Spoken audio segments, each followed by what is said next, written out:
अस्सलाम वालेकुम स्टूडेंट्स। आज हमने टॉपिक नंबर 6.6 जो कि बर्नौली इक्वेशन की एप्लीकेशन है, उसमें इक्वेशन नंबर या एप्लीकेशन नंबर 6.4 डिस्कस करनी है। इसका जो सब टॉपिक है फॉर, जिसमें हमने वेंचुरी मीटर पर बात करनी है। ठीक है, सबसे पहले तो देख लेते हैं ये होती क्या चीज़ है, फिर हम इसका मैथमेटिकल प्रूफ भी कर लेंगे। It is a device which is used to measure volume flow rate through a piping system। ये एक ऐसा डिवाइस है जो कि volume flow rate of the fluid को कैलकुलेट करने के लिए इस्तेमाल किया जाता है। ठीक है, अब चूंकि हमारी बुक में इसका प्रूफ गिवन है तो प्रूफ के लिए सबसे पहले हम क्या करते हैं, एक्सप्लेनेशन लिख लेते हैं। एक्सप्लेनेशन में हमारी बात फिर वही है कि we are considering an ideal fluid. ठीक है, नंबर 1 पॉइंट क्या होगा कि we are considering an ideal fluid. ठीक है, और फिर जो हमने फ्लूइड के लिए डायग्राम कंस्ट्रक्ट करेंगे उसमें दोनों एंड्स पर जो जो क्वांटिटीज़ हमने यूज़ की होंगी उन क्वांटिटीज़ के हम नाम मेंशन कर लेंगे। ठीक है, नेक्स्ट जो है वो हमारे पास डायग्राम है। हम जो जो चीज़ें यूज़ करेंगे मैं डायग्राम में मेंशन करती हूँ, फिर वहीं पर आपको बता दूंगी, आप उसको in the form of sentence लिख लेंगे। कह रहा है कि ये जो वेंचुरी मीटर है ये इस तरह की एक लॉन्ग डक्ट से मुश्तमिल होता है।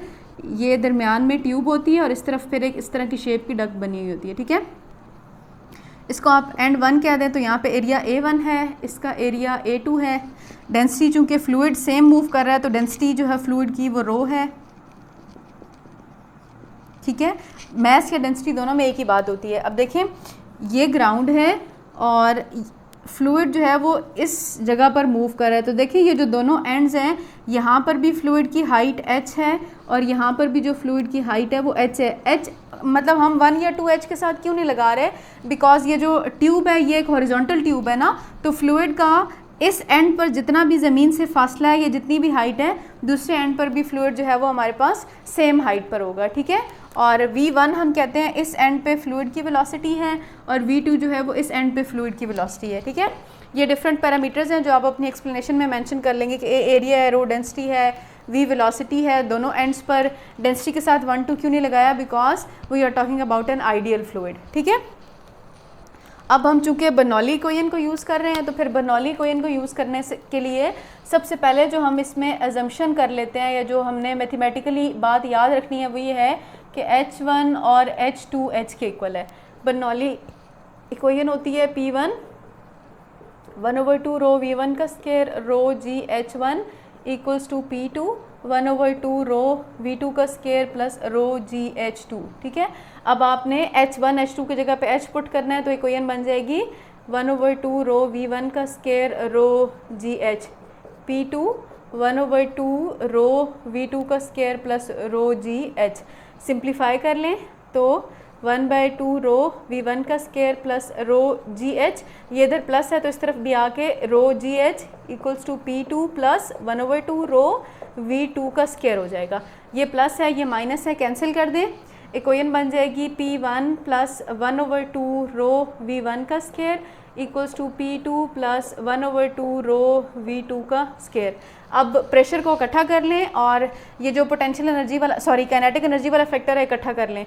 P1 minus P2 equals to 1/2 rho V2 का स्क्वायर माइनस 1/2 रो V1 का स्क्वायर आ जाएगा। ठीक है, अब इस इक्वेशन में अगर आप चाहें तो आप रो को कॉमन ले सकते हैं, तो P1 माइनस P2 1/2 कॉमन लें तो आपकी मर्ज़ी है और डायरेक्ट इस तरह लिखा रहने दे तो मर्ज़ी है। V2 का स्क्वायर माइनस 1/2 रो V1 का स्क्वायर आ जाएगा। ठीक है, V2 का स्क्वायर माइनस V1 का स्क्वायर आ जाएगा। अब इस इक्वेशन को यहीं पर छोड़कर आपने याद रखना है कि हमने इक्वेशन ऑफ कॉन्टिन्यूटी को यूज़ करके ये जो V2 है इसकी वैल्यू कैलकुलेट करनी है। तो देखें, bye using equation of continuity हमारे पास होता है A1 V1 is equals to A2 V2। बच्चों आपको V2 की वैल्यू चाहिए तो हो जाएगा A1 V1 ओवर A2। इस V2 की वैल्यू को उठाकर ऊपर वाली इक्वेशन नंबर 1 में पुट कर देंगे। इक्वेशन बन जाएगी P1 minus P2 equals to 1/2 rho. V2 की जगह पे आप लिखेंगे A1 V1 ओवर A2 का स्क्वायर माइनस V1 का स्क्वायर। ठीक है, नेक्स्ट आपके पास क्या आ जाएगा, P1 minus P2 equals to 1/2 रो। अब देखिए इस इक्वेशन में से आपने V1 का स्क्वायर यहाँ से भी कॉमन आ सकता है, यहाँ से भी कॉमन आ सकता है, तो हम लिखेंगे V1 का स्क्वायर बाहर ले लें, पीछे बच जाएगा A1 ओवर A2 का होल स्क्वायर माइनस 1 आ जाएगा। ठीक है, अब हमें पता है कि जो डिफरेंस इन प्रेशर है P1 माइनस P2 वो रो GH के इक्वल होता है।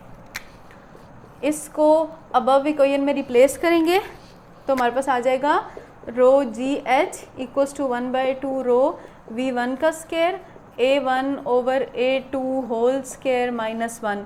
ये वाला रो इस वाले के साथ कैंसिल हो जाएगा, हमारे पास हो जाएगा 2GH इक्वल्स टू V1 का square A1 over A2 square minus 1।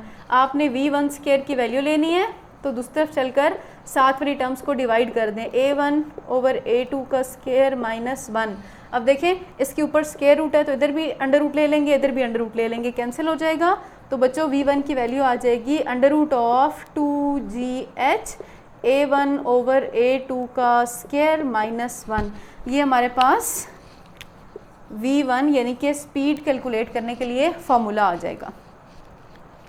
अगर आप अपनी बुक को देखेंगे तो आपकी बुक में पेज नंबर 99 पर ये वाली V1 की equation under root of 2GH A1 square over A2 square minus 1 के नाम से गिवन है और नीचे लिखा हुआ है hence rate of flow can be calculated by using equation of continuity. तो मतलब इस इक्वेशन को यूज़ करके आप रेट ऑफ फ्लो या volume flow rate of a fluid calculate कर सकते हैं।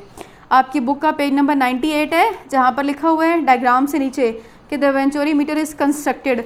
अगर आप लोग खुद एक्सप्लेनेशन अपने वर्ड्स में नहीं लिख सकते ना तो ये जो पैराग्राफ है ये इसकी एक्सप्लेनेशन है और डायग्राम बुक पर भी बनी हुई है। ये सिंपल आप इस तरह से डायग्राम कंस्ट्रक्ट करके और ये मैथमेटिकल प्रूफ करके वॉल्यूम फ्लो रेट की मैथमेटिकल इक्वेशन को कैलकुलेट कर सकते हैं।